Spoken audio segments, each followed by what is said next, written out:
Good afternoon. It's Tuesday, the 5th of June, 2018, just after 1 o'clock. Welcome to UK Column News. I'm your host, Brian Gerrish. With me in the studio, of course, Mike Robinson. We'll also be joined by Mark Anderson today. Can I just say, Mike, with a hint of nostalgia, that it took me 8.5 hours to travel from Plymouth over to Cambridge on Friday, and that took me back to the 1970s so that we can see the progress made on Britain's smart motorways over that period of time. I just wanted to bring in the word nostalgia because I hope that we'll be giving Demos a little bit of a mention later in the programme. Absolutely, but let's get straight on with Theresa May. Now, it was just 2 weeks ago that Theresa May announced her plans to publish a white paper. She said, I will publish ahead of a critical Brussels summit next month, this month now, a Brexit white paper setting out my priorities for Britain's future relationship with the European Union. And the intention was that this document would be published before the upcoming heads of government meeting in Brussels, and that would present what was being described as a detailed, ambitious and precise explanation of what the final deal would be. But unfortunately for Theresa, of course, she was going to have to include something about the customs union and the single market, and this has not been agreed, and there's all this trouble within the cabinet. It's split. Some people want to do it one way, other people want to do it another way. So unfortunately another deadline has been missed, and therefore what she said would have said is, I will publish ahead of a critical Brussels summit next month a Brexit white paper setting out my priorities for Britain's future relationship with the European Union, or not, because she's not. So there you go. It is a shame, Brian, but as time goes on, it looks more like we were right from the beginning. It is going to be Brexit without the exit because nobody can agree what the exit is going to be. And I'm just going to say again, it staggers me that anybody that was a Brexit supporter or is a Brexit supporter ever trusted this woman or any of her colleagues in her cabinet to take people out of the European Union. That's true. The other clue we get to this, of course, is that massive attack on UKIP. So UKIP at the moment still in utter turmoil. So that means that the 70 million voters that voted to come out of the European Union were left without any form of flagship at all. And of course, UKIP at the moment not picking up on those 17 million voters. So everything's now delay, smokescreen, obfuscation. And what are they relying on? That people are just going to forget that they were ever promised Brexit? Don't think that's going to happen, but certainly they're going to get it to a point where the demands for a second referendum are unstoppable, because of course there's not going to be a sensible deal put on the table. So, well, we wait and see if we're right or not. In the meantime, the European Union now has decided to get on board with Matthew Hancock, Secretary of State for Digital Culture, Media and Sport. And they've launched this communication on tackling online disinformation, a European approach. This is dated April 2018, but this approach has been building momentum over the last number of weeks, and it's been in the press once again today. So what are they talking about? Pretty much the same as what Matthew Hancock was talking about. Stepping up efforts to fight disinformation online, about helping underpin the mainstream media, focusing on improving transparency, promoting media diversity, fostering credible sources of information, did I say forcing? That was a bit of a Freudian slip there. Credible sources of information and devising long-term solutions to tackle disinformation in Europe. Now, of course, promoting media diversity and only supporting credible sources of information, or what they describe as credible sources of information, may be a bit oxymoronic, but anyway, we were moronic at the very least, but we get on with it. The announcement comes at a time, they said, when the European Union's existing in-house efforts against disinformation are under fire. Its EU versus Disinfo campaign, which was launched by a unit known as the East Stratcom Task Force, with the aim to better forecast, address and respond to pro-Kremlin disinformation, has been criticised over the involvement of EU civil servants. Well, indeed, and we covered that at the time. So in the meantime, they've released a new code of practice on how to fight disinformation, and that's going to be published in full by July. and they are helping online platforms harmonize their approaches to provide clear guidance on how they operate. This is pretty much in line with what Matthew Hancock had previously announced in the UK, supporting what they describe as credible mainstream media sources. Well, typical EU promoting media diversity, but while shutting down any dissenting voices, because that would be what they need to do. It's demonstration they are incredibly fearful, Mike. So if anybody's looking for what can we do, the exposure, get the real information out there is clearly a major problem for them. Absolutely. Now, let's bring Mark Anderson into the programme now. Mark, Bilderberg begins to, well, the informal part of it begins tomorrow, but they have released their press release explaining what's on the topics for discussion this year, and also listing who's attending. So, what are your thoughts? It's very interesting, guys. Two of their top topics this year are free trade and populism in Europe. And the populism thing is really key among the 12 topics for this year. And they have 128 members from 31 countries, I believe, that are attending. But among the 12 topics, and those being free trade and populism in Europe being of particular interest, the populism thing carries over from the Trilateral Commission meeting, which was in late 2017 here in the UK.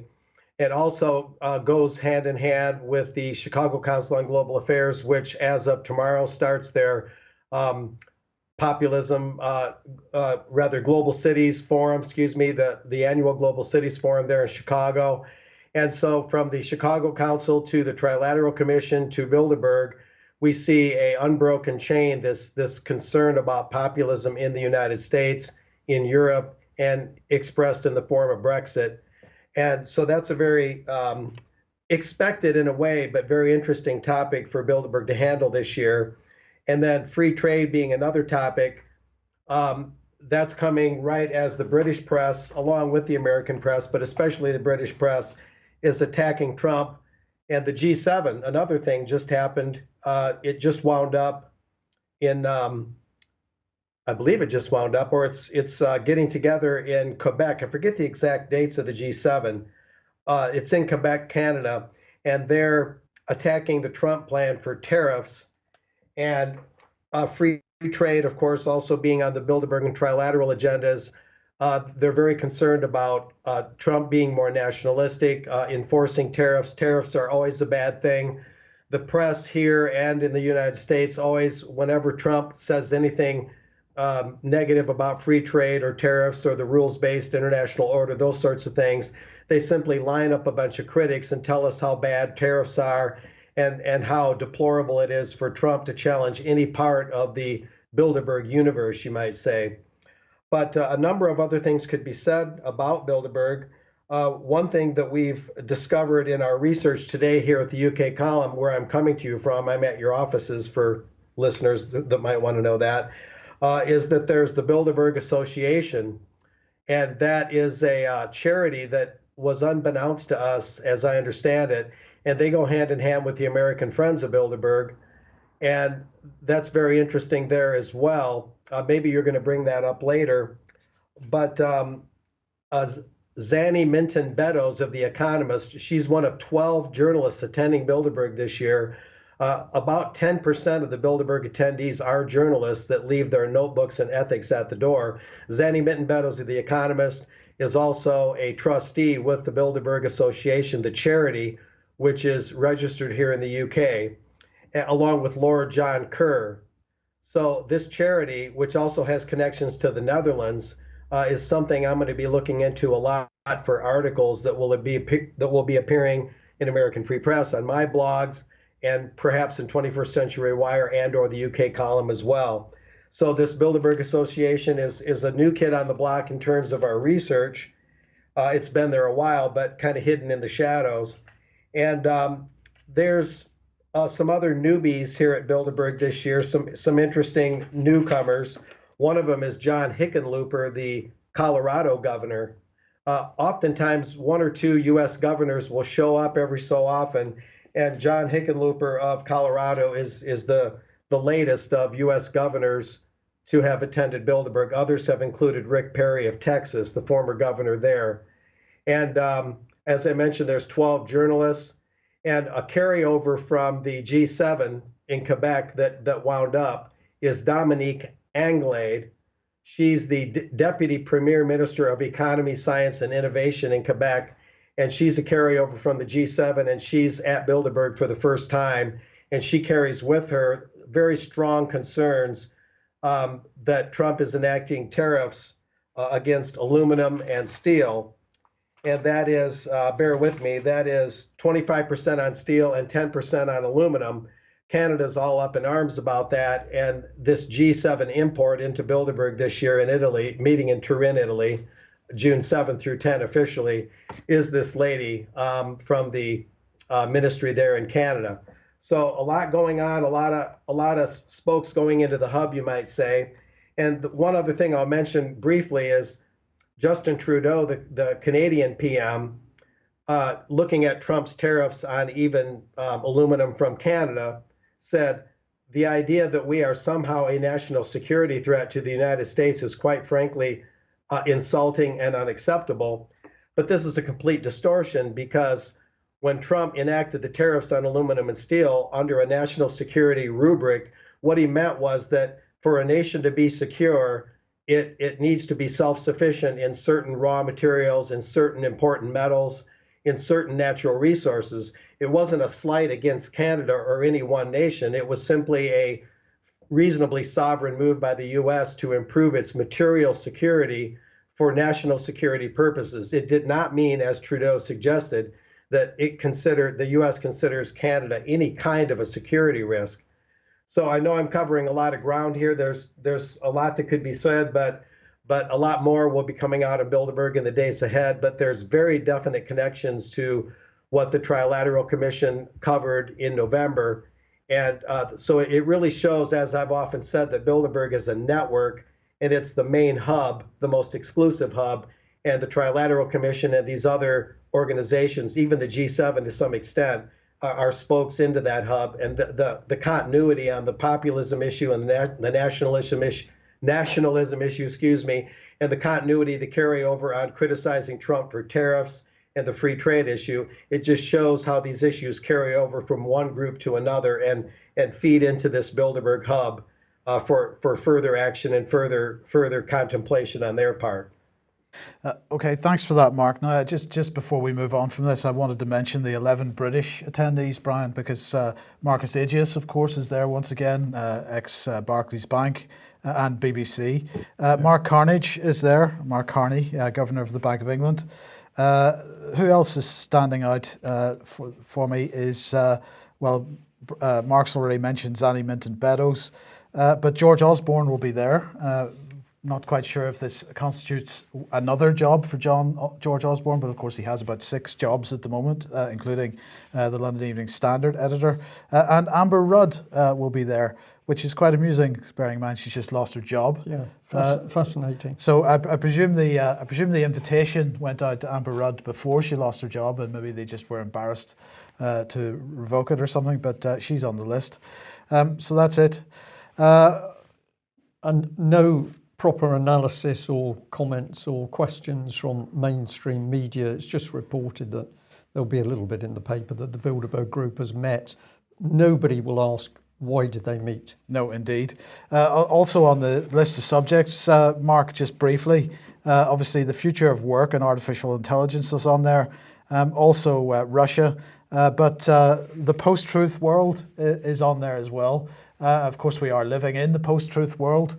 And I believe that is a policy rather than a sort of statement of reflecting what's going on in the world. They intend to sort of build this notion of the post-truth world and continue pushing as much chaos and untruth and disinformation into the system as possible. Of course, the targets of their allegations of disinformation do not include the mainstream media, who are the main sources of quite a large proportion of the disinformation that's out there. But it's just interesting to see this post-truth world narrative on the agenda for this year, Mark. Oh, absolutely. If you look at the trilateral Mark, have you muted yourself?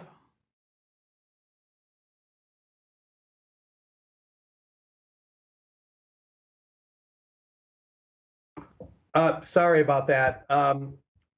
If you look at pardon that minor blip. If you look at the Trilateral Commission from late last year, and you consider everything else we've heard, the Trilaterals, to their credit, did publish a overview or summary of their meeting in November of last year in the UK, and it talks about the causes of this populist nationalist thing they're so worried about, and they conflate nationalism and populism, saying that all nationalists are populists and all populists would be fascists and that sort of thing.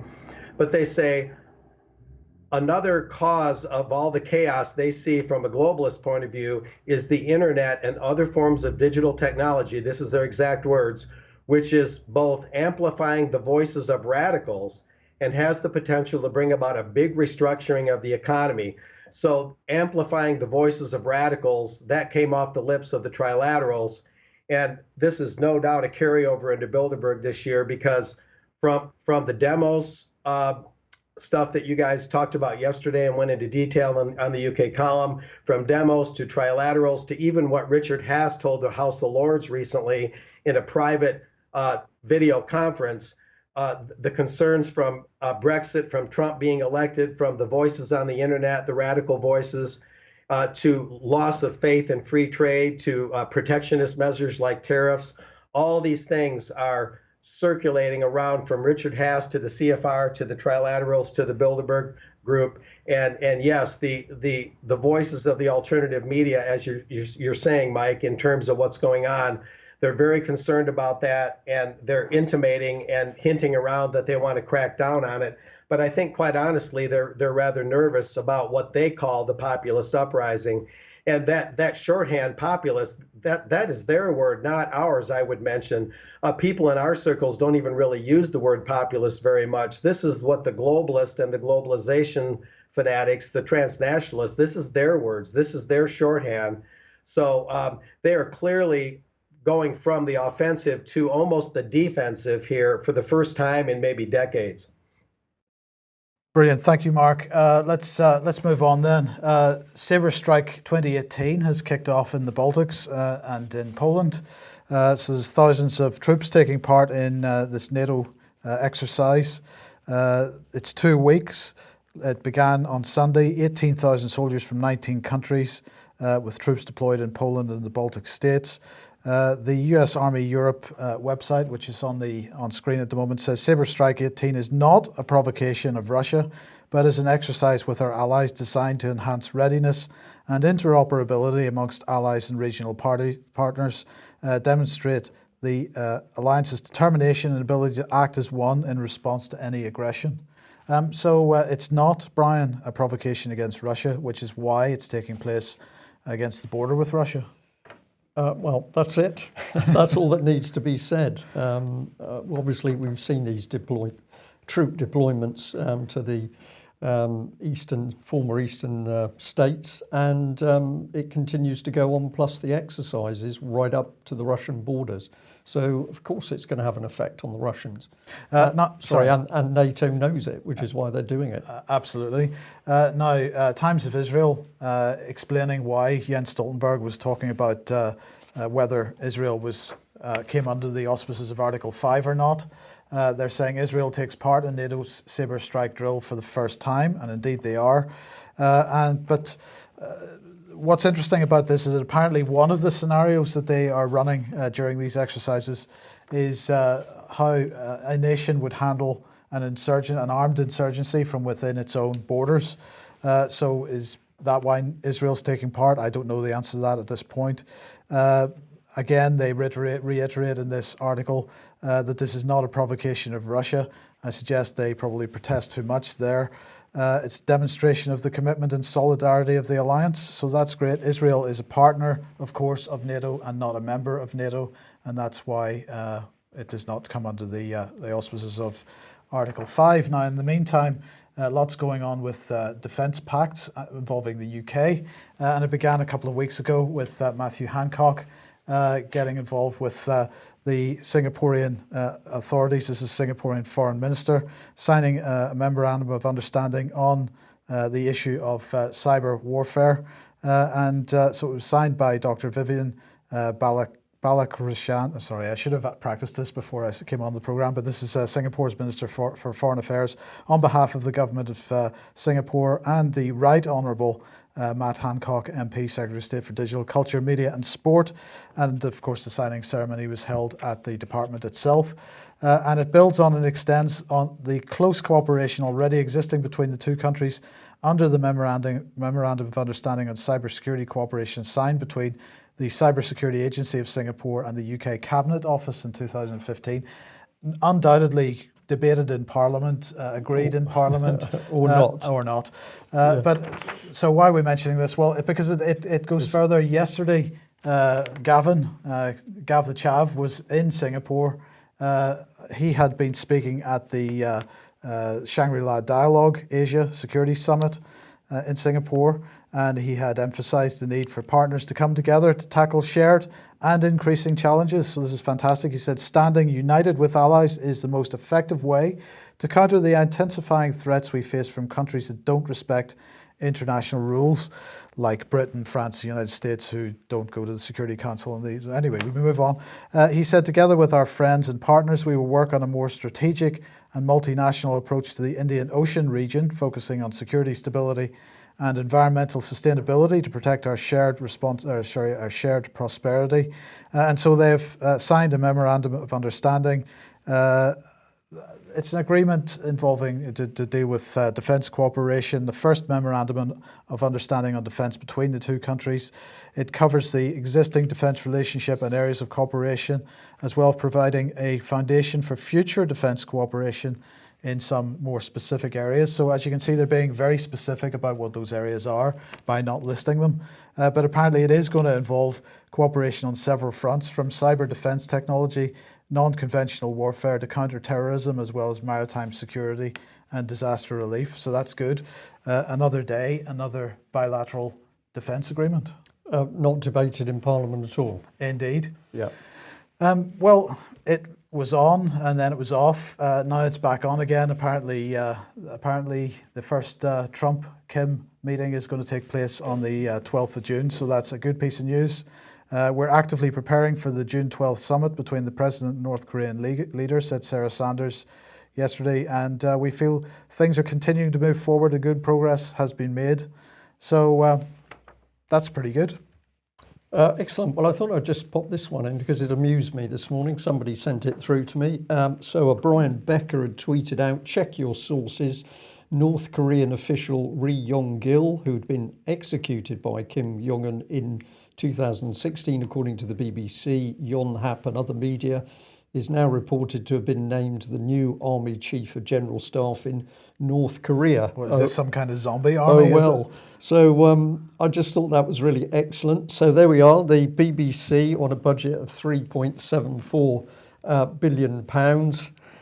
You can trust them to report the news, except where you can't. Yes, indeed. But there we are. So yeah, the first zombie army, or something else extraordinary happening in Korea.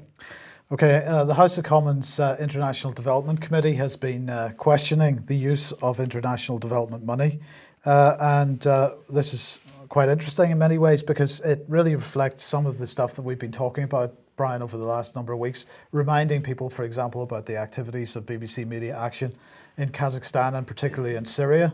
And they were highlighting, amongst other things, the Foreign Commonwealth Office administered Prosperity Fund projects. They say we found many weaker examples, including projects to develop the Chinese film industry, improve the Chinese museum infrastructure, and improve the credit bond rating system in China. But there's 2 points here. First of all, why would international development money need to be going into China at all?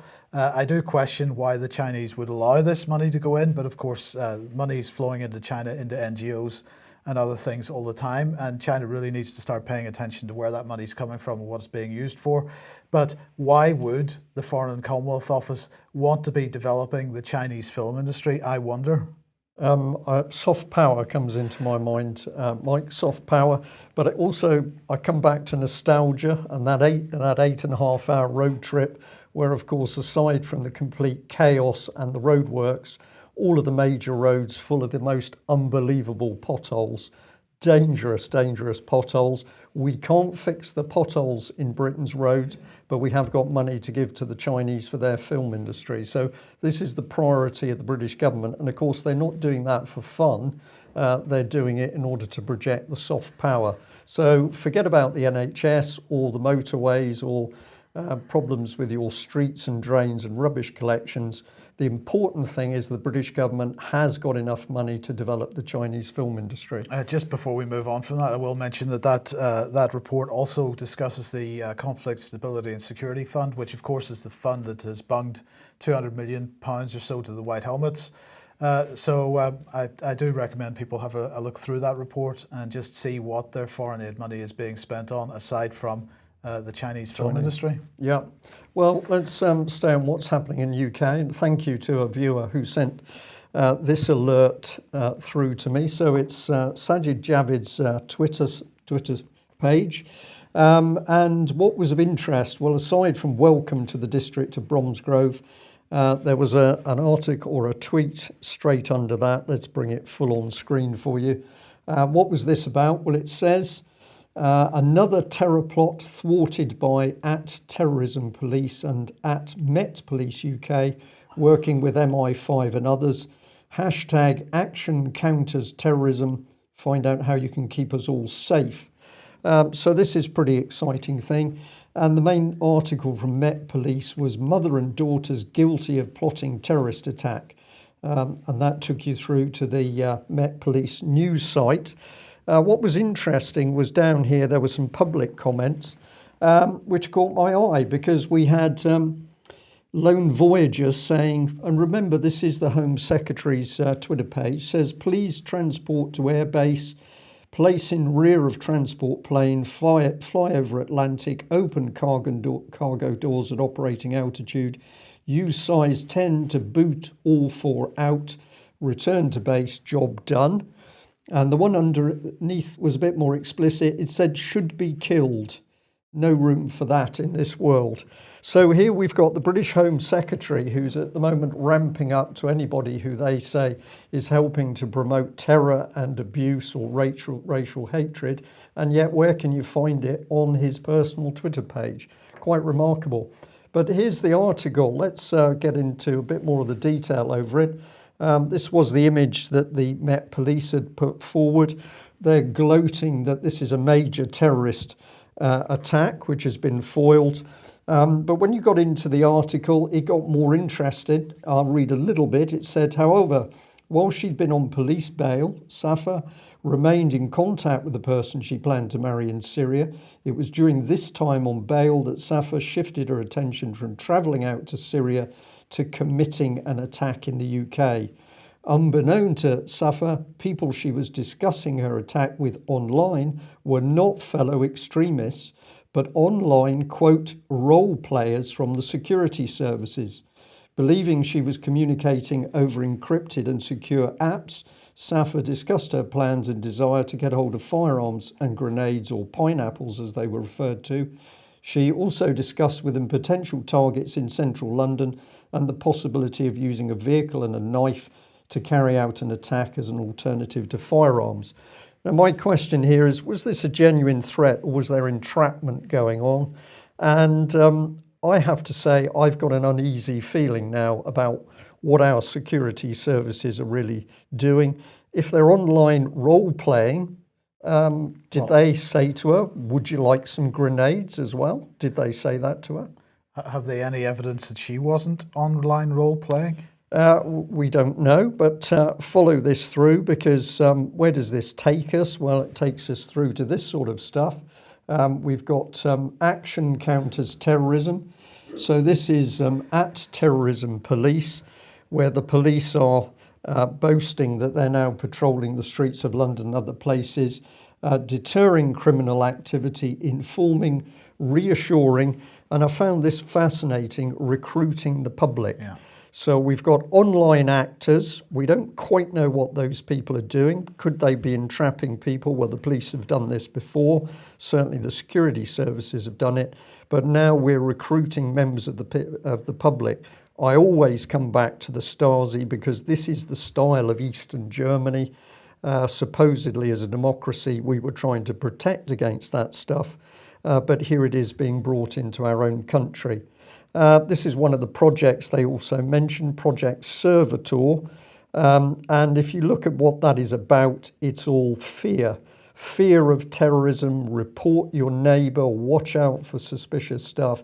This is fear and more fear, with the caveat that you mustn't be brave enough to do anything about it.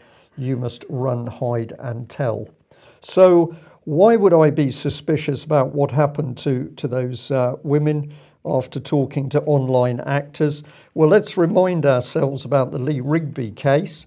Here is attackers, Michael Adebolajo and Michael Adebowale. And why should we be interested? Well, these two both ended up in prison. One of them has ended up in, I think it's Broadmoor. That's apparently going to cost £250,000 a year, according to the Sun. That's what they said. But at the time, we reported on this, and we'll do it very quickly. Here was Michael Adebolajo, and the first thing to note is that in his early years, he was good friends with a soldier who later was killed in Iraq. So we have a young man brought up as a Christian, friendly with an army person serving over in Iraq. But what then took place? Well, basically, we start to go through a system where he's recruited by MI5 at university to infiltrate Muslim groups. We come out here in 2010, he's sent to work to Al-Qaeda in Somalia. Well, that's what we believe was going on. In 2010, he's arrested in Kenya under suspicion of involvement in the CIA Al-Qaeda plot. This all came out of mainstream reporting. And later the family said that he was tortured before being deported to Britain, where he was pestered by MI5. And indeed, in 2012, it is on record that he was contacting a lawyer trying to escape MI5 harassment. So was this entrapment? Well, if you don't like going that side, then over to his friend, Mr. Adebowale, also raised as a Christian, but he becomes involved with some Somali groups. And then he is in prison, Feltham Young Offenders, where it appears that he converts to Islam. And his personality changes. What we said at the time was significant is this was reported in the Mirror, but all of a sudden the Mirror story is taken down, never to be seen again. Why was that? And then the BBC reported this gentleman, Mr. Hassan, who also was talking about MI5 harassing and attempting to draw these men into activities. Who was at the centre of all this? Well, let's remind ourselves it was none other than Malcolm Rifkin, who was later grossly, undermined by his role in some dodgy business deals. But of course, it was Malcolm Rifkin that defended the activities of the security services. So I think we have to say people need to make their minds up, but I have an uneasy sense when I see talk of online actors. What are these people doing? And to whom are they accountable? Well, that brings us nicely perhaps onto Demos. Fascinating report yesterday, which I watched from home, Mike. And don't forget, here's Demos, and they are champion of people, ideas and democracy, but I suggest it's theirs in all three cases. So if you haven't seen some of their material, they list it out. They tell you that they've got people's best interests at heart. And they also go on to say that we listen to people from all walks of life. We use rigorous research methods, including machine learning and big data, to understand social trends. So you shouldn't worry about these people, because everything that they're doing is to actually look after us. So who are the people? Well, I thought it'd be interesting just to have a look at a few of them. This is Polly Mackenzie. She's the director. She started her career as a business journalist But in 2004, she became a policy advisor on housing and local government. That's a pretty impressive step, Mike. How do you actually do that? You're a journalist and suddenly you're working on government policy, and you're serving as Director of Policy to the Deputy Prime Minister from 2010-15. If you look at her age, with great respect to this lady, at the time she was helping formulate policy, it's a wonder she's got any experience to comment on it at all. But I don't know. We'll leave you to think about that. Tesco. Well, this is another one of the trustees, and encourage people to go and have a look at this, a lady called Alessandra. And what does it say here? Well, she's working with an independent law firm, Mishcon de Rea, LLP, where she's responsible for international strategy. But she also worked for the government, Department of International Trade, and prior to government, she was head of UK government affairs at the retailer Tesco. I found this fascinating, Mike, that Tesco as a supermarket should be running its own government departments. So government to Tesco and back. But we've got another man here, Damien Leeson. And what can we show? Well, at Tesco, he was trustee of the Tesco Charitable Trust. So supermarkets to Demos without any problem at all, but also big banking interests, so Lloyds Bank and others. And I think you've got some comments on this yes, side. because I just was interested in this role of UK Government Relations Manager at Tesco. So here is the role. This was the last time it was advertised. I think this was September, October last year. And what do they say about it? They say this is an exciting role for a dynamic, motivated individual to be an integral part of Tesco's government relations team. So they have a whole team on this, and engage effectively on political developments and policy formulation with a particular focus on Westminster and Whitehall. The post holder will be expected to help shape and deliver Tesco's engagement with the government, trade bodies, politicians and policymakers. They will identify opportunities and risks to the business and respond to those appropriately by planning and implementing effective influencing strategies. So what are they doing? Using behavioural change techniques on government? Is that what they're up to? Whining and dining. But they're talking about developing and maintaining expertise, draft senior level speeches, draft engagement materials, engage with trade bodies, represent Tesco at meetings with parliamentarians, policymakers and other relevant stakeholders. But again, they talk about integrated campaigns involving proactive influencing opportunities.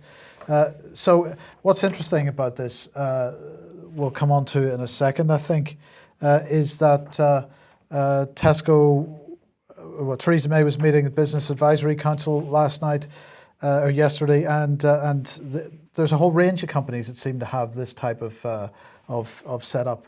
But maybe we're coming into that in a second.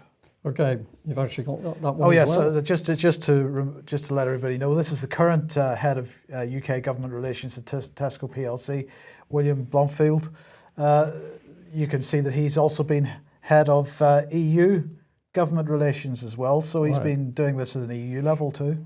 Yeah, okay, well that's good. So we've got the supermarkets now taking a tighter and tighter, a bigger and bigger control over the nation's food supplies. We've got Sainsbury's in there as well. Somebody in the chat box has just pointed out, of course, that Lord Sainsbury is fully engaged with government as well. So pretty good. Get your supermarket and then you get your voice heard in government.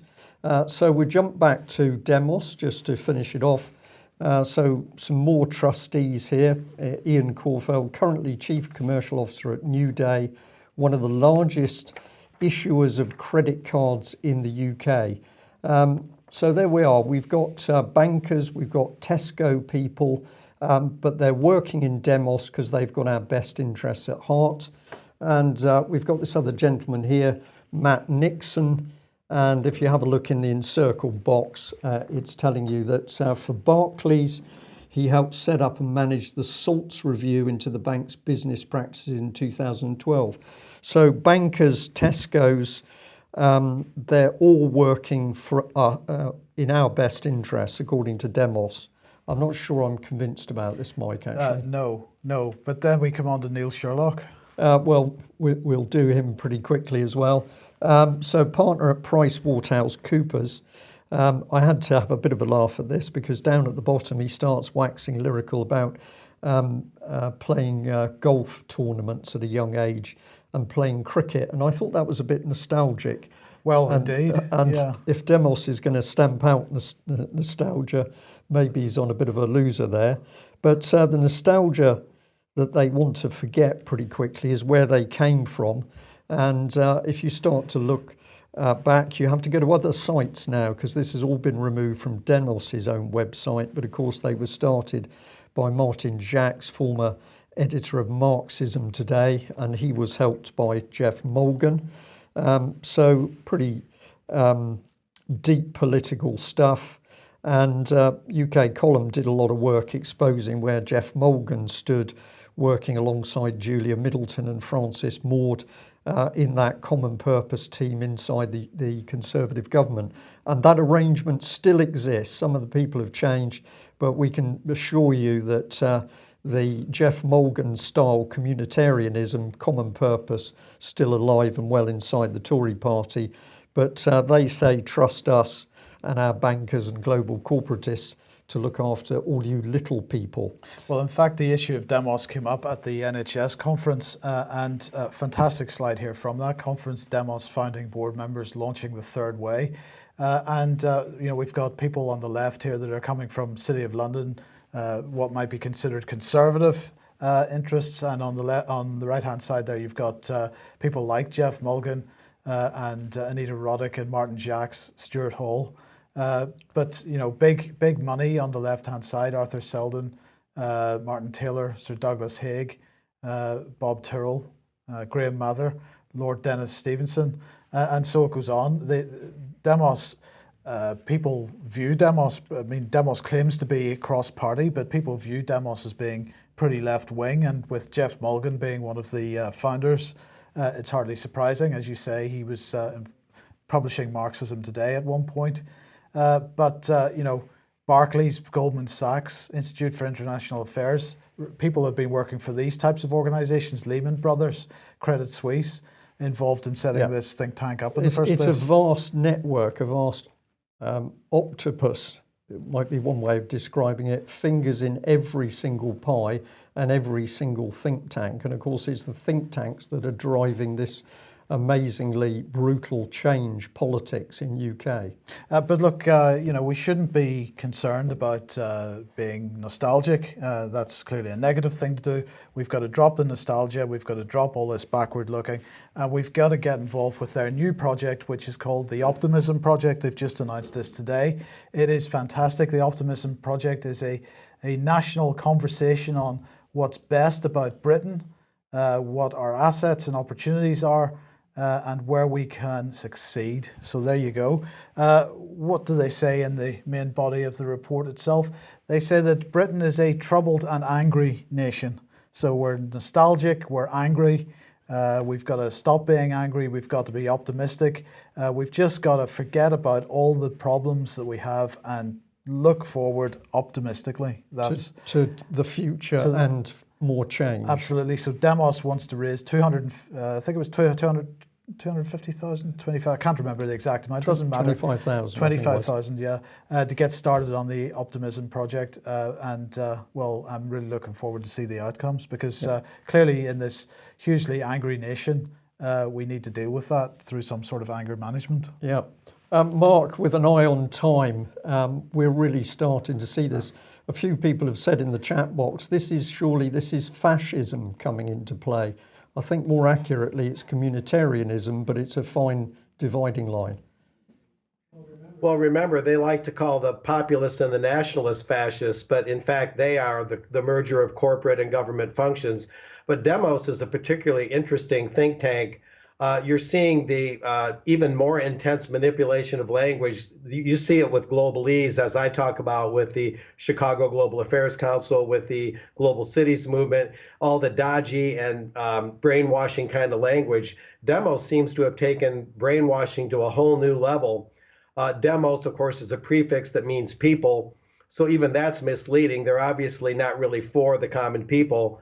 And it's just really terrifying that they're basically saying that you have no anchor in the past. In effect, the past is irrelevant. But we remember Orwell, he who controls the past controls the future. So one technique of controlling the future is to actually act like we don't have a past, or at least not any past worth deriving ideas from. But we know that, for instance, tariffs do have a place. Tariffs aren't necessarily a bad thing. We do know that our own money that is not borrowed from banks can be a good thing. And once happened once upon a time with the Bradbury pound. We can take things from the past and institute them into the future and modernize them. But they want to close that door completely. And that is one of the most tyrannical things I've seen conceptually, probably in my whole journalistic career. Mark, thank you very much for that. Sorry, we lost video on you there. So that's for our viewers and listeners, listeners, why we only had the audio. We were going to cover some material on the NHS. We're on the stops for time, so I think we'll bring that in tomorrow. But that is UK column news for today. And I think our major message is we can see that the present government in power is pursuing an agenda for its own satisfaction. There is nothing here for the people of Britain. There is something much darker and more sinister going on. And yes, it's absolutely a mixture of politics, banking and big business. And we'll call that communitarianism. Did you vote for it? We certainly didn't. If you want to stop it, we need to expose it. Thanks for joining us. We'll be back at the same time tomorrow. Bye-bye.